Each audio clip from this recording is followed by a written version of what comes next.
Welcome back, friends. You're listening to Simply Explained English. I'm Jack.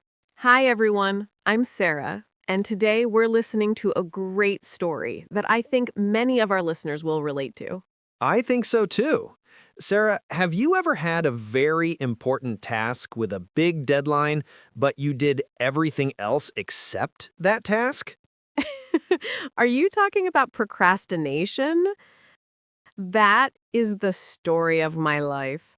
Suddenly, cleaning the entire house seems more important than writing my report. It's a universal struggle. And that's our topic today. We're going to hear an internal monologue story from our character, Tom, who is a master of procrastination. I feel like I'm going to learn a lot about myself from the story. Let's listen. But first, just a quick reminder, if you're enjoying the podcast, please take a moment to like it and, even better, leave us a comment. Your support helps us make more episodes. Okay, let's join Tom in his battle against procrastination.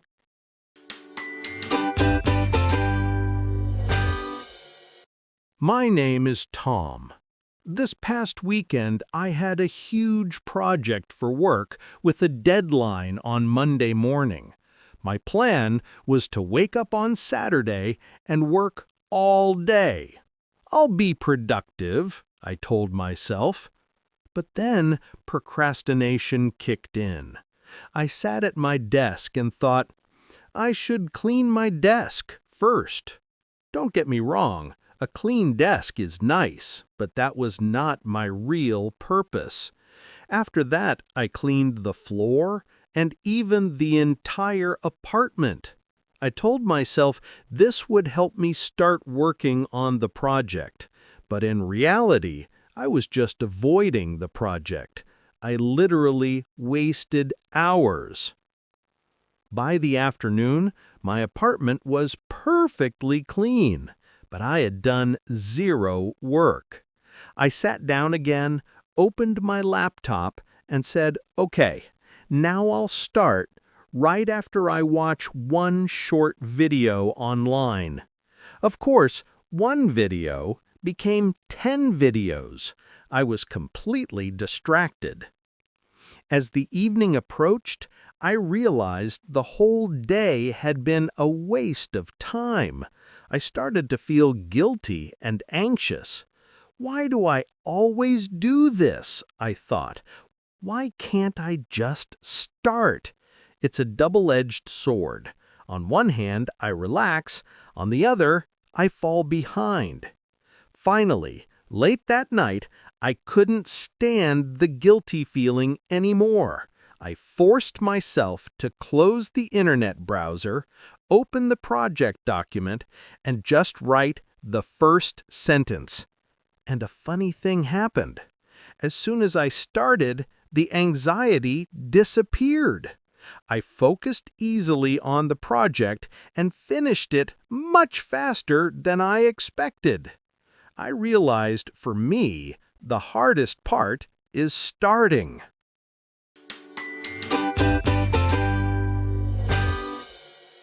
I felt that story in my soul. The part about cleaning the whole apartment to avoid one task is so true. It is. We all have our own little tricks to procrastinate.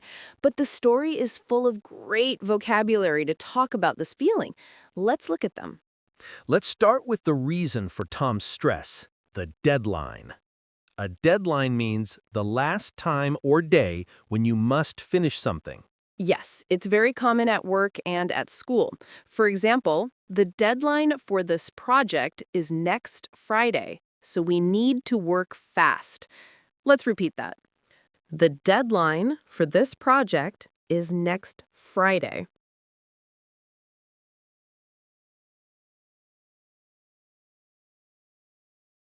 And the name for Tom's problem is procrastination.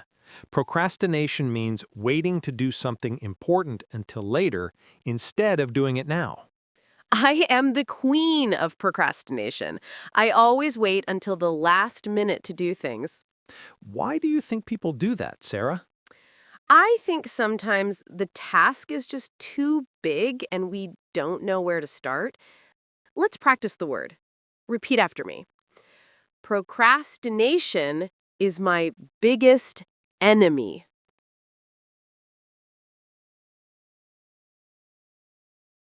Tom said that procrastination kicked in. This is a great phrasal verb. To kick in means to begin to have an effect. We often use it for medicine or feelings. For example, I took a pill for my headache and the medicine started to kick in after about 20 minutes. A perfect example. It means to start working. Let's practice the phrase from the story. Repeat, the fear kicked in when I saw the big dog. Tom's real purpose was not to have a clean desk. Purpose means the reason why you do something. It's similar to goal or aim. For example, the purpose of this meeting is to plan our new project. Let's repeat that.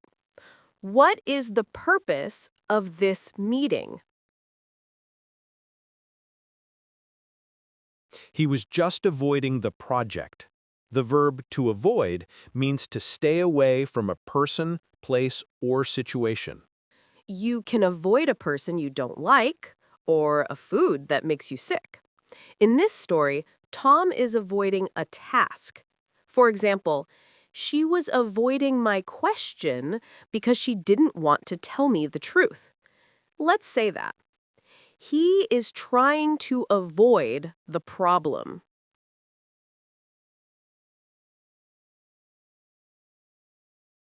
He cleaned the entire apartment. The adjective entire means whole or complete. It's a stronger way to say all. For example, the baby cried for the entire 2-hour flight. The whole flight? Wow. The entire time. It was very loud. Let's practice. Say this with emphasis. I read the entire book in one day. Tom said he literally wasted hours. Literally is an adverb used to emphasize that what you were saying is true, not an exaggeration or a metaphor. So, when you say literally, you mean it really, actually happened. For example, it was so cold that the water in the bird bath was literally frozen solid. Exactly. People sometimes use it incorrectly just for emphasis, but its true meaning is actually. Let's practice its correct use. Repeat after me. There were literally thousands of people there. Tom said he was completely distracted.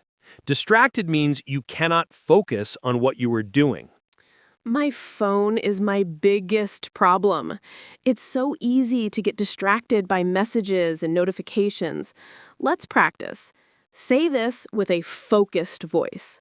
I need to work somewhere I won't be distracted.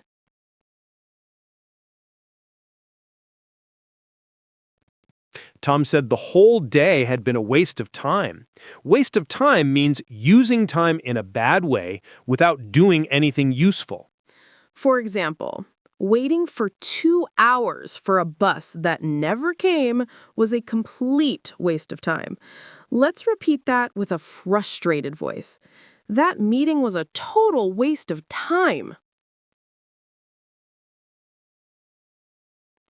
As the evening approached, Tom felt guilty. Approach means a time or event is coming closer. It makes it sound a little dramatic. For example, as the deadline approached, she started to feel more and more stressed. Let's practice. As winter approached, the weather got colder.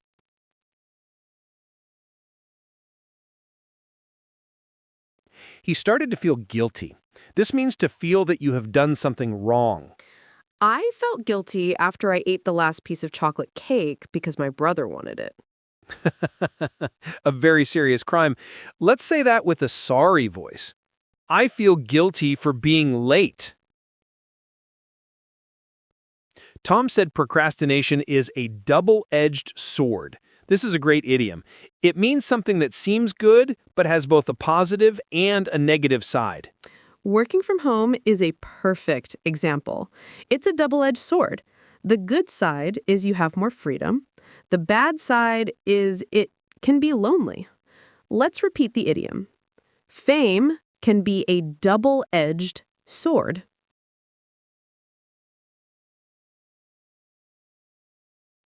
On one hand, he relaxes, but on the other, he will fall behind. Fall behind means to go slower than others and not finish work on time. This often happens at school or work. For example, he was sick for a week, and now he has fallen behind. Let's repeat that with a worried voice. I don't want to fall behind. Finally, he said, I couldn't stand the guilty feeling.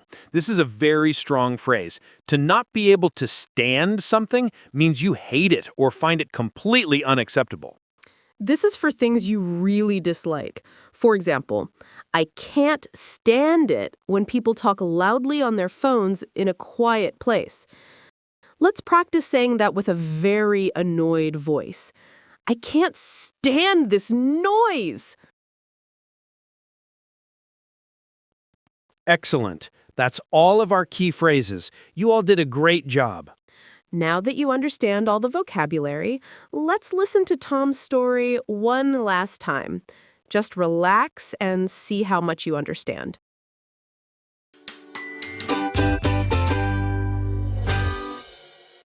My name is Tom.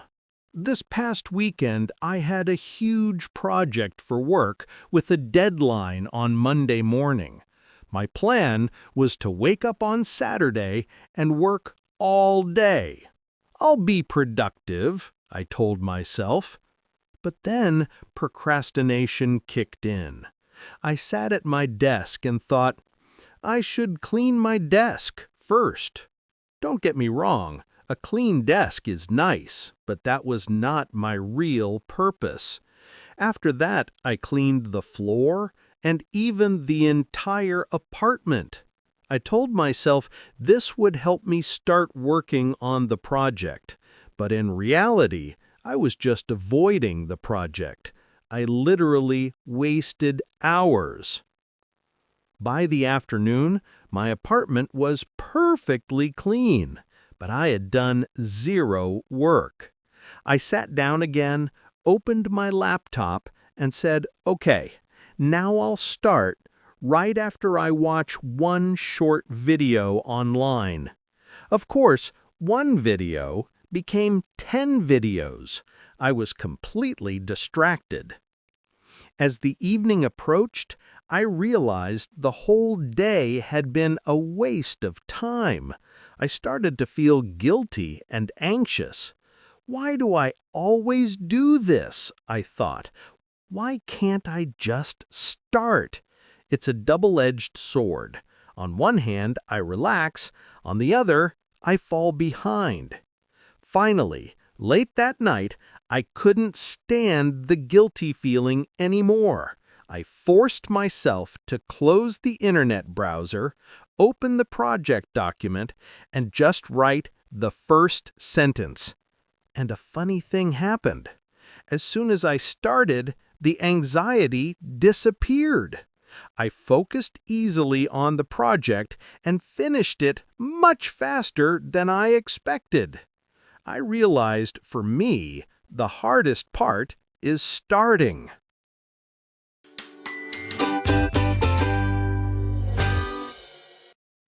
And we're back. It's so much clearer the second time, right? It is. Now, for our final practice, just listen to the first sentence and then repeat it aloud with us on the second one. Ready? First one, deadline. Repeat it with me. Deadline. I have to finish this report by the deadline. I have to finish this report by the deadline.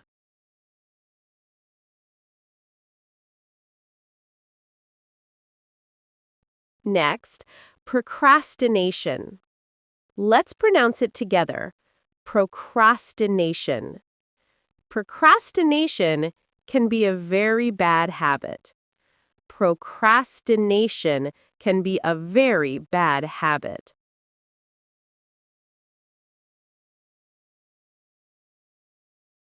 And now, kicked in. Say it clearly. Kicked in. The coffee finally kicked in and I woke up. The coffee finally kicked in and I woke up.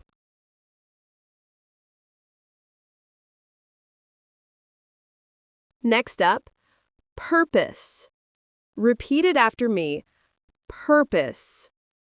What is the purpose of your trip? What is the purpose of your trip? Let's try this one. To avoid. Let's say it together. To avoid.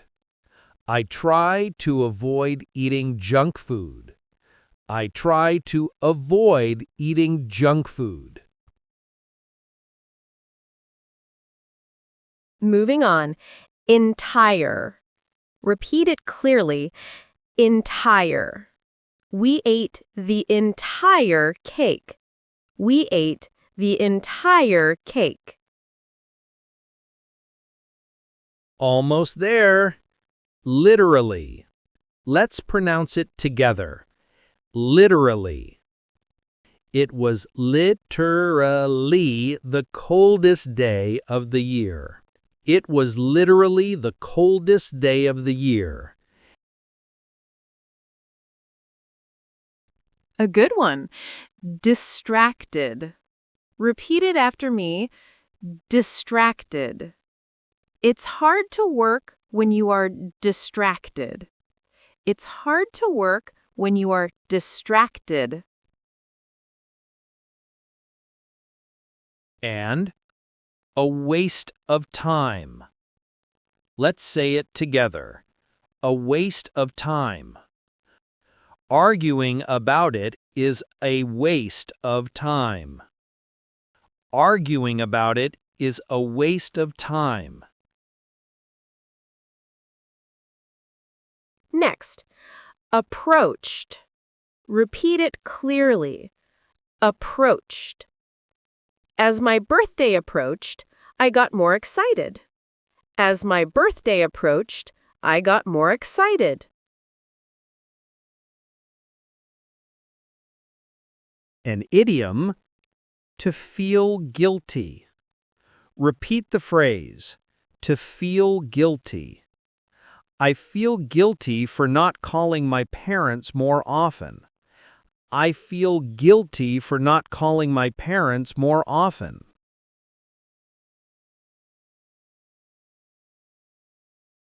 Next one. Double-edged sword. Let's pronounce it. Double-edged sword. My car is a double-edged sword. It's useful but expensive. My car is a double-edged sword. It's useful but expensive.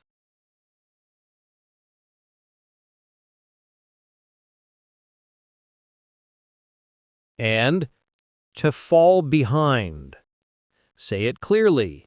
To fall behind. If you miss school, you will fall behind. If you miss school, you will fall behind.